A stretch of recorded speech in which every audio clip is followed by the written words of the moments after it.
All right, let's talk metallic bonding. All right, so in a metallic bond, the valence electrons are in a mobile sea of electrons. So what happens is the valence electrons are kind of released. So we end up with all of these positive ions. And then the valence electrons are just kind of freewheeling it. They can move around wherever and they're randomly attracted to some of those positive ions. So you can see we have these valence electrons. They're delocalized. They can kind of just freewheel, move around wherever. They're given kind of a free pass. Any of these positives could be attracting any of those valence electrons at any moment.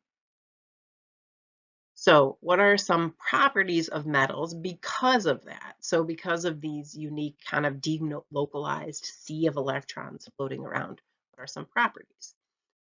Well, metallic bonds form between atoms of a single metal element. So if I'm talking mercury, I'm talking sodium, I'm talking zinc, okay? So I'm talking about in a metal. State of matter, all solids, one exception, mercury. Here we go, there's mercury. The rest are solids. Conductivity is high. Remember those freewheeling electrons? Okay, well, that makes them able to conduct electricity really well.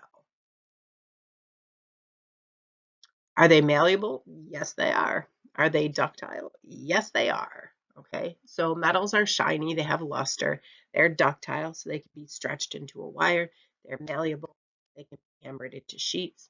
And why are they malleable? Well, because of that unique structure, they're kind of arranged in a regular pattern.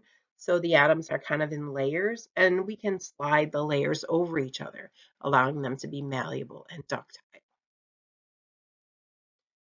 Okay, so here we can slide the layers around, so malleable and ductile. Unique properties of metallic bonds. They have high melting points, high boiling points. And there you have it. Short and sweet, but that's metallic bonding. I hope you learned something new today.